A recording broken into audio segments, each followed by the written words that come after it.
नमस्ते बच्चों। आज हम कक्षा 11 एनसीईआरटी की रसायन विज्ञान की पाठ्य पुस्तक का पाठ 3 जिसका नाम है तत्वों का वर्गीकरण एवं गुणधर्मों में आवर्तिता भाग 1 पर चर्चा करने जा रहे हैं। ये पाठ बहुत महत्वपूर्ण है क्योंकि जिन तत्वों के विषय में हम चर्चा करने जा रहे हैं उन तत्वों पर संपूर्ण रसायन विज्ञान निर्भर करती है। इन तत्वों का सरल अध्ययन करने के लिए इनको एक व्यवस्थित करके आवर्त सारणी बनाई गई है और इसमें किन किन वैज्ञानिकों का योगदान रहा है इसके विषय में हम आज कर चर्चा करने जा रहे हैं। तत्वों का वर्गीकरण क्यों आवश्यक है? जैसा हमने पिछली कक्षाओं में पढ़ा कि सभी प्रकार के पदार्थों की मूलभूत इकाई तत्व होता है। प्राचीन काल में तत्वों को धातु एवं अधातु के रूप में ही जानते थे।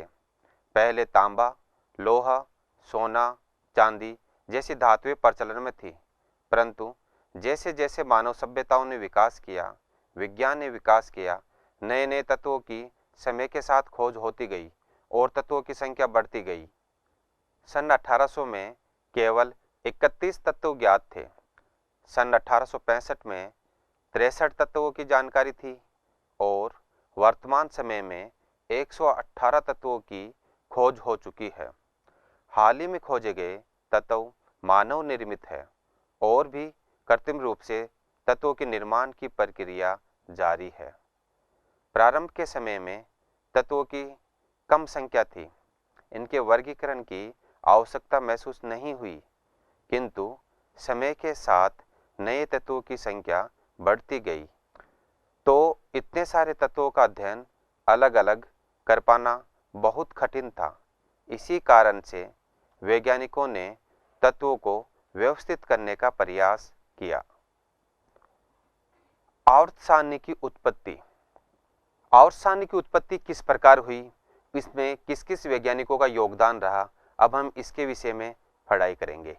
ज्ञात तत्वों का समूह में वर्गीकरण करने में तथा आवर्तता का नियम बनाने में एवं आवर्त सारणी के वर्तमान स्वरूप प्रदान करने में अनेक वैज्ञानिकों के अवलोकनों एवं प्रयोगों का योगदान रहा है, जिनमें मुख्य योगदान देने वाले वैज्ञानिक निम्न प्रकार है। आओ हम इस विषय में अब एक एक करके चर्चा करते हैं। डाबे-रायनर का तिर्क का नियम। सर्वप्रथम आवर्त सारणी बनाने में डाबे-रायनर ने अपना योगदान दिया था। जॉन वोल्फगांग डाबे-रायनर एक जर्मन रसायनज्ञ था। उन्होंने 1829 में समान गुणों वाले तत्वों के 3-3 का समूह बनाया और इन समूह को डाबे-रायनर का तिर्क कहा जाता है। उन्होंने जब समान गुणों वाले कुछ तत्वों को उनके परमाणु भारों के बढ़ते क्रम में व्यवस्थित किया तो पाया कि तिर्क के मध्य वाले तत्व का परमाणु भार तिर्क के शेष दोनों तत्वों के परमाणु भार के औसत मान के लगभग बराबर होता है। डाबे-रायनर की कल्पना सभी तत्वों पर लागू नहीं हुई, ये केवल कुछ तत्वों के लिए ही तिर्क का समूह बना सके। डाबे-रायनर की कल्पना को अधिक महत्व नहीं दिया गया, किंतु तत्वों के वर्गीकरण करने में सर्वप्रथम उन्होंने प्रयास किया, जिससे अन्य वैज्ञानिकों को तत्वों के वर्गीकरण करने में एक आधार दिया। अब हम देखते हैं कि डाबे-रायनर ने 3 समूह दिए थे। समूह ए के तत्व निम्न प्रकार है। नाइट्रोजन जिसको N से बताया गया है, फास्फोरस जिसको P से बताया गया है, आर्सेनिक जिसको AS से बताया गया है। नाइट्रोजन की द्रव्यमान संख्या 14.0, फास्फोरस की द्रव्यमान संख्या 31.0, आर्सेनिक की द्रव्यमान संख्या 76.9। हम इसमें देखते हैं कि नाइट्रोजन और आर्सेनिक का द्रव्यमान संख्या का योग का औसत फास्फोरस के द्रव्यमान संख्या के लगभग बराबर है, जिसके विषय में डोबेराइनर ने अपने नियम त्रिक नियम में कहा है। इसी प्रकार द्वितीयक समूह बी के तत्व कैल्शियम Ca से दर्शाया गया है, स्ट्रांशियम Sr से दर्शाया गया है, बेरियम Ba से दर्शाया गया है। इस और इनके द्रव्यमान संख्या कैल्शियम के लिए 40.1 है, स्ट्रांशियम के लिए 87.6 है और बेरियम के लिए 137.3 है। हम इसमें भी इसी प्रकार देखते हैं कि कैल्शियम और बेरियम की द्रव्यमान संख्या का योग का औसत स्ट्रांशियम की द्रव्यमान संख्या के बराबर होता है।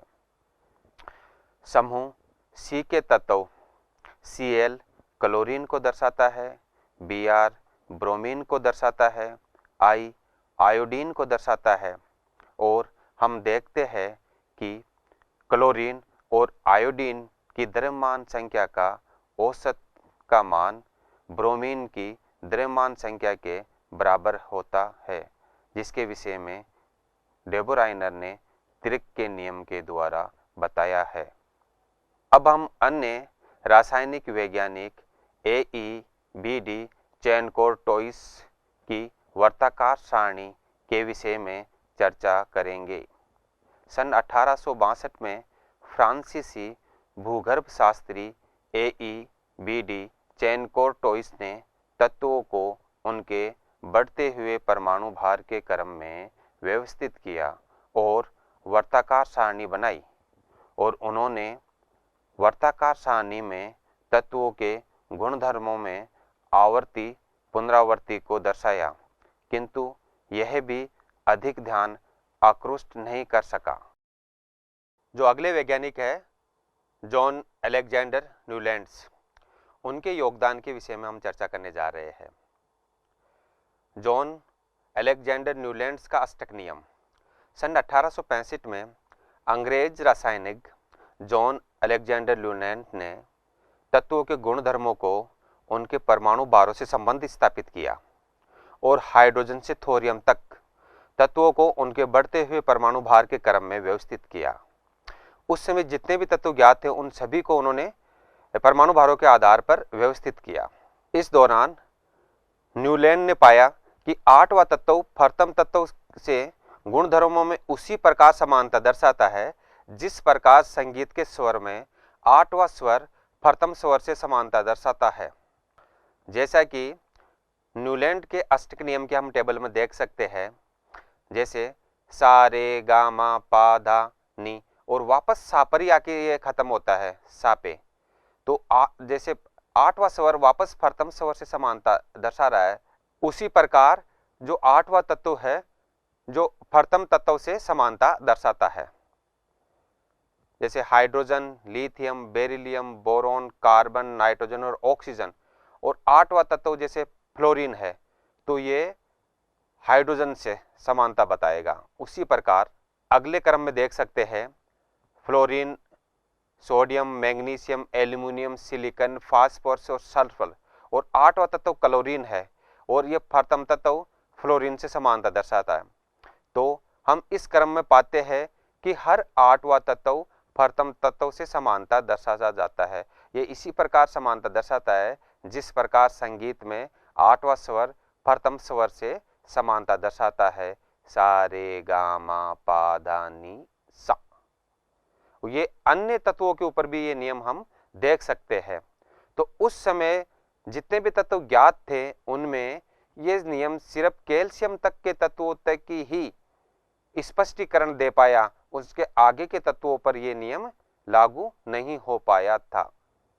न्यूलैंड्स का जो अष्टक नियम है सिर्फ कैल्शियम तक के तत्वों तक ही सही पाया गया, जिसके कारण इस धारणा को व्यापक मान्यता नहीं मिल सकी उस समय। लेकिन बाद में रॉयल सोसाइटी लंदन द्वारा सन 1887 में न्यूलैंड को उनके किए हुए कार्य के लिए डेवी पदक द्वारा पुरस्कृत कर उनके काम को मान्यता दी गई। अब जो अगले वैज्ञानिक थे, लोथरमेयर का आयतन वक्र, इनके योगदान के विषय में हम चर्चा करेंगे। सन 1868 में जर्मन रसायनज्ञ ने तत्वों को भौतिक गुणों को उनके परमाणुवीय आयतन से संबंधित दिया।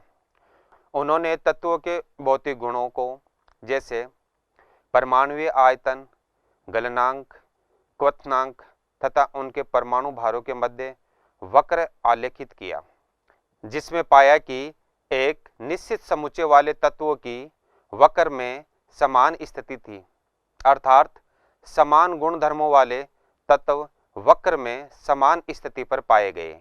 इस प्रकार लोथरमेयर ने जो सारणी बनाई वह सारणी आधुनिक सारणी से काफी मिलती जुलती थी, किंतु इनका कार्य मेंडलीफ के कार्य के बाद प्रकाशित हुआ।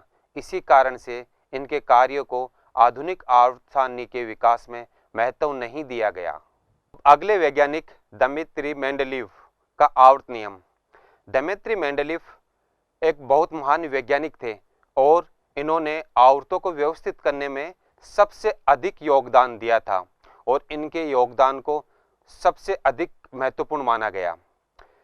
रूसी रासायनिक दिमित्री इवानोविच मेंडलीव ने तत्वों और उनके यौगिकों के तुलनात्मक अध्ययन किया। उन्होंने उस समय ज्ञात 63 सभी तत्वों के ऑक्साइडों व हाइड्राइडों का तुलनात्मक अध्ययन किया और उन्होंने इन तत्वों को उनके बढ़ते परमाणु भारों के क्रम में व्यवस्थित किया और बताया कि परमाणु भार तत्वों के मूल गुण धर्म होता है और आवर्त नियम दिया, जिसके अनुसार तत्वों के भौतिक तथा रासायनिक गुणधर्म उनके परमाणु भारों के आवर्ती फलन होते हैं। आवर्ती फलन से तात्पर्य है कि तत्वों को उनके परमाणु भारों के बढ़ते क्रम में व्यवस्थित करने पर एक निश्चित समय अंतराल के बाद समान गुणों की पुनरावृत्ति होती है। मेंडलीव की आवर्त सारणी का स्वरूप। मेंडलीव की आवर्त सारणी में तत्वों को उनके परमाणु भारों के बढ़ते क्रम के आधार पर व्यवस्थित किया गया है, जिसमें क्षैतिज पंक्तियों को आवर्त कहते हैं, जिनकी संख्या 7 है, तथा ऊर्ध्वाधर स्तंभों को वर्ग कहा गया है, जिनकी संख्या 9 है। मेंडलीव के समय में अक्रिय गैसों की खोज नहीं हुई थी, जिसके कारण शून्य वर्ग द्वारा अक्रिय गैसों को बाद में जोड़ा गया था। यहाँ अक्रिय गैसों से तात्पर्य है जैसे हीलियम, नियोन, आर्गन, क्रिप्टोन और जिनोन, क्योंकि इन गैसों की बाद में खोज हुई थी। ये गैसें प्रकृति में अक्रिय होती है। ये सामान्यतः अन्य तत्वों के साथ आसानी से क्रिया नहीं करती है। हम यहाँ पर मेंडलीव द्वारा प्रकाशित आवर्त सारणी को देख सकते हैं।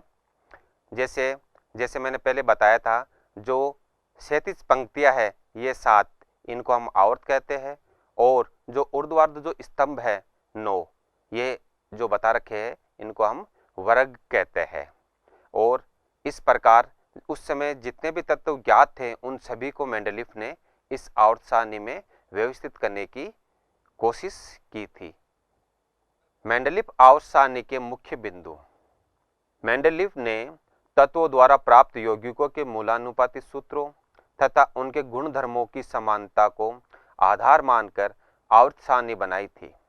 उस समय तक ज्ञात तत्वों को मेंडलीव के द्वारा प्रथम बार वर्गीकृत किया गया था। उन्होंने समान गुणों वाले तत्वों को एक ही वर्ग में रखा, जिससे तत्वों के अध्ययन में सरलता हुई। मेंडलीव ने उस समय कुछ अज्ञात तत्वों की भी भविष्यवाणी कर दी थी। उन अज्ञात तत्वों के गुणधर्मों के विषय में भी बता दिया था और उन अज्ञात तत्वों के लिए आवर्त सारणी में रिक्त स्थान रखे गए थे और ये भविष्यवाणी उस समय बहुत ही महत्वपूर्ण थी। मेंडलीव ने आवर्त सारणी में स्कैंडियम, गैलियम और जर्मेनियम के लिए रिक्त स्थान रखा था। उस समय तक इन तत्वों की खोज नहीं हुई थी। उन्होंने बोरॉन, एल्युमिनियम और सिलिकॉन के नीचे रिक्त स्थान छोड़ा और इन तत्वों को क्रमशः एका बोरॉन, एका एल्युमिनियम तथा एका सिलिकॉन नाम दिया। जैसा कि हम यहाँ देख सकते हैं एका एल्युमिनियम के लिए ये गुणधर्म बताए थे मेंडलीफ ने, और एका सिलिकॉन के लिए ये गुणधर्म बताए थे। और जब भविष्य में इन तत्वों की खोज हुई तो इनको गैलियम और जर्मेनियम नाम दिया गया था। और इनके गुणधर्म जो मेंडलीफ ने उस समय बताए थे वही भविष्य में इनके गुणधर्म पाए गए। हम यहाँ टेबल में इनको देख सकते हैं। मेंडलीफ ने उस समय इन तीनों तत्वों के कुछ भौतिक गुणधर्मों को भी बताया था, जो कालांतर में जब स्कैंडियम, गैलियम और जर्मेनियम की खोज हुई तो इनके गुणधर्म लगभग समान पाए गए।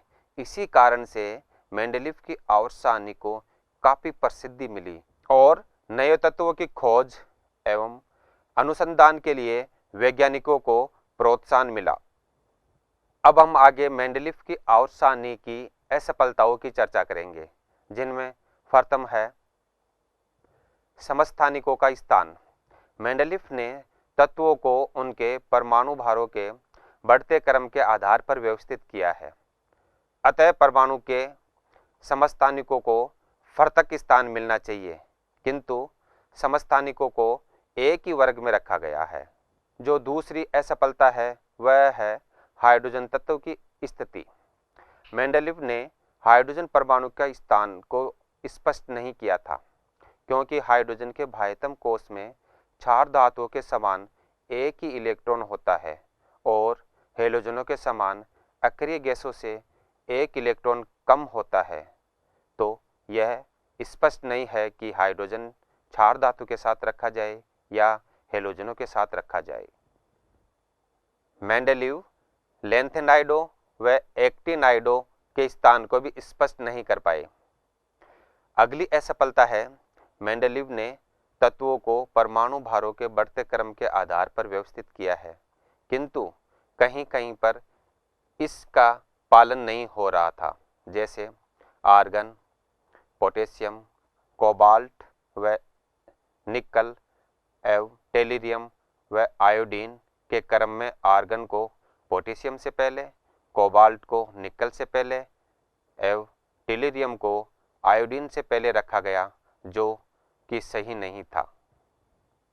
अगली असफलता है असमान गुणों वाले तत्वों को एक ही वर्ग में साथ साथ रखा गया है। जैसे कॉपर, सिल्वर, गोल्ड को क्षार धातुओं के साथ रखा गया, मैंगनीज को हेलोजनों के साथ रखा गया, जो कि असमान गुणधर्म रखते हैं।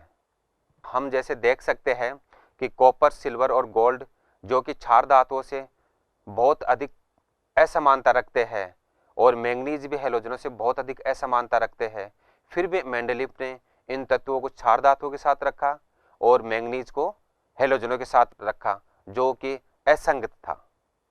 आधुनिक आवर्त नियम 20वीं शताब्दी तक आते आते अपरमाणु कणों जैसे इलेक्ट्रॉन, प्रोटॉन, न्यूट्रॉन इत्यादि के विषय में ज्ञात हो गया था, जिनका मेंडलीफ की आवर्त सारणी के समय में ज्ञात नहीं था।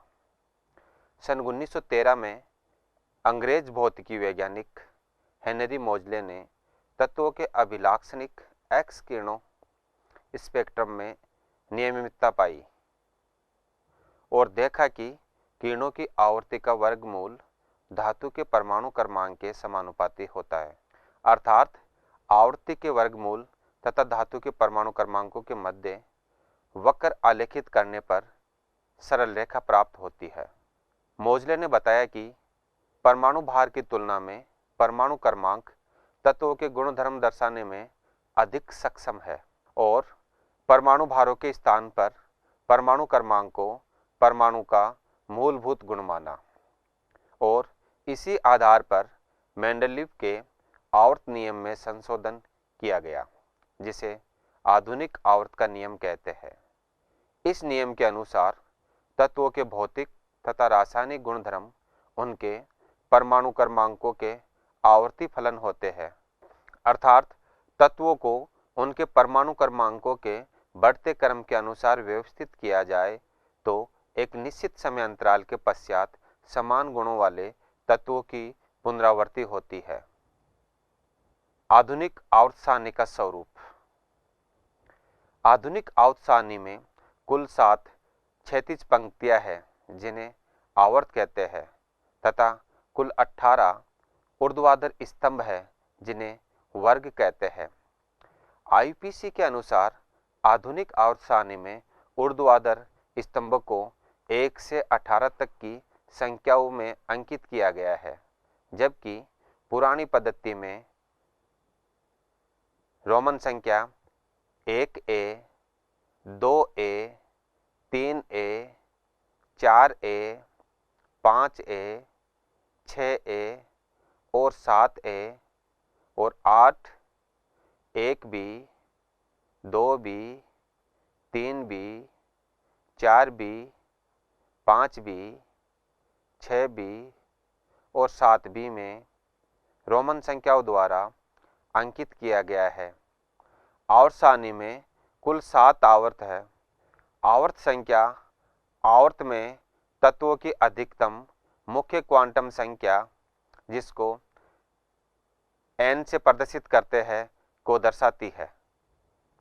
इस प्रकार हम देखते हैं प्रथम आवर्त में 2 तत्व, दूसरे व तीसरे आवर्त में 8-8 तत्व, चतुर्थ व पंचम आवर्त में 18-18 तत्व और छठे आवर्त में 32 तत्व, सातवें आवर्त अपूर्ण आवर्त कहलाता है। सैद्धांतिक रूप से सातवें आवर्त में भी तत्वों की संख्या 32 होती है।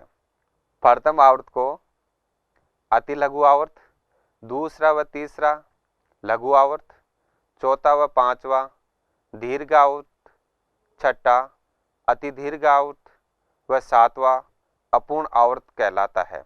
आवर्त सारणी के आधुनिक स्वरूप में छठवें व सातवें आवर्त में लैंथेनाइड, जिनके परमाणु क्रमांक 58 से 71 है, तथा एक्टिनाइड, जिनके परमाणु क्रमांक 90 से 103 है, के 14-14 तत्व भी शामिल है, जिनको आवर्त सारणी के नीचे दर्शाया गया है।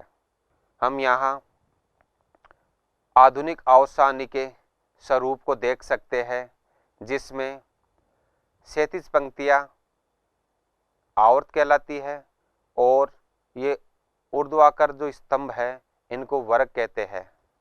हम यहाँ आवर्त सारणी में देख सकते हैं कि बाएं तरफ रिप्रेजेंटेटिव तत्व है, जिनको एस ब्लॉक तत्व भी कहते हैं, और दाईं तरफ रिप्रेजेंटेटिव तत्व है, ये पी ब्लॉक तत्व भी कहलाते हैं, और इन दोनों के मध्य में संक्रमण तत्वों को रखा गया है। और आवर्त सारणी के नीचे हम देखते हैं कि लैंथेनाइड के 14 तत्व और एक्टिनाइड के 14 तत्व इनको रखा गया है। आधुनिक आवर्त सारणी के दीर्घ स्वरूप की उपलब्धियां। वर्ग संख्या 1 से 7 तक को ए व बी उपवर्गों में विभाजित किया गया है, जिससे असमान गुणों वाले तत्व को अलग अलग वर्गों में स्थान दिया गया है। जैसे मेंडलीफ आवर्त सारणी में कॉपर, सिल्वर और गोल्ड को क्षार धातुओं के साथ रखा गया था, किंतु आधुनिक आवर्त सारणी में क्षार धातु को अलग से 1A उपवर्ग में तथा कॉपर, सिल्वर और गोल्ड को 1B उपवर्ग में रखा गया है। दूसरी उपलब्धि है समस्थानिकों का स्थान। आधुनिक आवर्त सारणी में तत्वों को परमाणु क्रमांकों के बढ़ते क्रम के आधार पर व्यवस्थित किया गया है, जिससे समस्थानिकों को एक ही वर्ग में स्थान दिया जा सकता है, अर्थात समस्थानिकों की स्थिति स्पष्ट हो गई है। आर्गन, पोटेशियम, कोबाल्ट, निकल, टिलिरियम, आयोडीन के क्रम की स्थिति स्पष्ट हो गई है, क्योंकि आधुनिक आवर्त सारणी में तत्वों को परमाणु क्रमांकों के बढ़ते क्रम में व्यवस्थित किया गया है। अगली उपलब्धि है लैंथेनाइडों व एक्टिनाइडों की स्थिति और अधिक स्पष्ट हो गई है, क्योंकि इनको क्रमशः 6वें व 7वें आवर्त में रखा गया है व 3B समूह द्वारा आवर्त सारणी से जोड़ा गया है। स्थान अभाव के कारण इनको आवर्त सारणी में नीचे दर्शाया गया है। अब हम दीर्घ स्वरूप की कमियों की चर्चा करेंगे।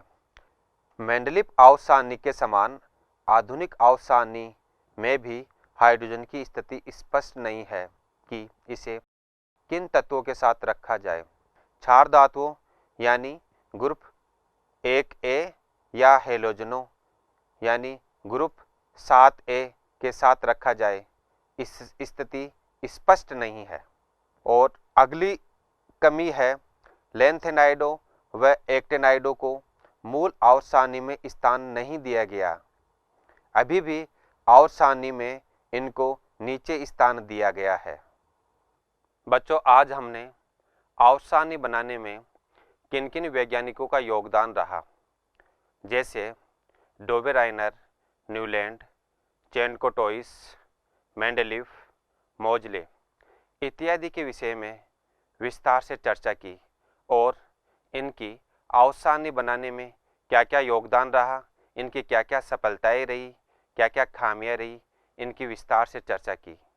और हम अब अगले भाग में 100 से अधिक परमाणु क्रमांक संख्या वाले तत्वों का नामकरण तथा उनके इलेक्ट्रॉनिक विन्यास के विषय में विस्तार से चर्चा करेंगे। तब तक के लिए धन्यवाद।